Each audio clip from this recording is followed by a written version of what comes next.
talk about now is hybrid working. Do you know what it means? Have you ever heard of hybrid working? Well, hybrid working is something that major names from Airbnb to Spotify have introduced. It's a work from anywhere policy. So it gives workers far more flexibility when they travel. I didn't know it was a thing. And then I thought, hang on, you should do. You're in Connecticut. So you're working from Connecticut. So I am a hybrid worker. The top locations, Spain comes first, then Italy, then France, then the United States, and then Greece. There are increasing numbers of people who work from a different country. The reasons given is all sorts of things. You know, maybe they have family based there as well. They're still working for a British company and they are still paying their taxes in the UK. And very often, like many of us, they're also paying taxes in the country they choose to work from as well. So we're double hit. But there are lots and lots of different reasons why people might do this. So I thought it would be interesting to talk to Heather Scale, who's MD of Heartbeat HR, about this new sort of thing. And I think it took off, if I'm not wrong, Heather, during COVID and the lockdown, when people were stuck all over the place and had to work from all sorts of places. Yes, definitely. We were forced into full-time remote working, so we couldn't really do anything about it. But what's transferred now is to this hybrid model, which means that you have time obviously away from the office, but also time in the office. So I always say it's the best of both worlds. So you get those water cooler moments in the office, as we like to call them, but also you get that concentration time when you're working remotely. Yeah, and a lot of people aren't just working from, home, and with all the rail travel strikes and what have you, there's going to be even more of them doing that. But home can be overseas. Like, for instance, as I said before, I'm in the States. I do go into the office when I'm back in the UK, which is usually fairly frequently. But I'm still doing my job and I'm still working throughout the week because technology allows us to be able to do that. It does, yeah. And with the hybrid model, we have that opportunity. I think lots of the companies that you named before, they will have offices all over the world. So whether you're in Barcelona, you can go into the office there. Whether you're in the US, you can go into the office there. Smaller companies don't have that flexibility, but what they have done is they've moved to full-time remote working for individuals, which satisfies the individual's need in terms of work-life balance. And it also satisfies the business's needs in terms of retaining those key skills. Does it also mean that with a lot of companies, though, pre-pandemic, they had to have a lot more money invested in bricks and mortar, actual offices? Surely if they're allowing a certain number of the workforce to, not all be in at the same time, does it mean that they can sort of shrink that footprint, that they can have smaller office spaces?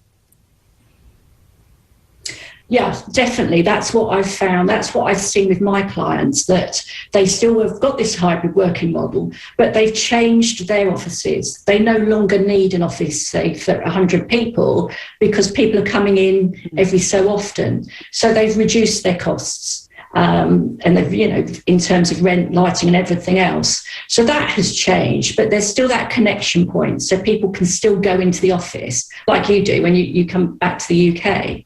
Yeah. But what about the costs? Because if you're working from home, and it might be home in Spain or another country, what have you, you are paying for a lot of things that your boss would normally pay for. For instance, paper, printing machines. I'm guessing you'd have a business phone line and what have you, but maybe electricity and things like that. So is it important that people doing that build that into their salary package? Well, they should do, but also what is happening is for those people, for instance, that work in London, they're saving on the commute. So I think what happens, it balances it out. So, if you're working at home 3 days a week and only commuting 2 days, ultimately that could, save you quite a lot of money a week. So, as I say, it balances it out, really.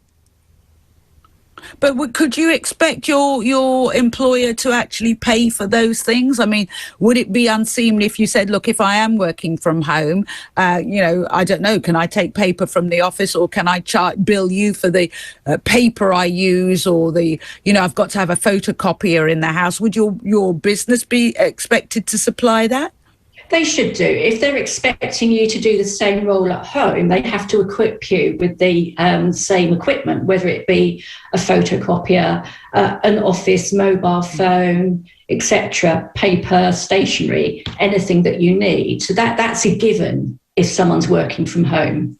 Right. And also they should carry out a risk assessment I've got to say, as well. A risk assessment as well. Is that? No, I was going to say, I mean, yeah, I've got lights in the studio and everything, so they've supplied.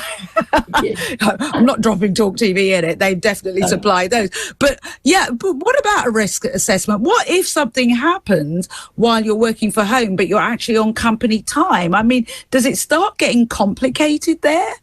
It can do if you haven't gone through the correct implementation.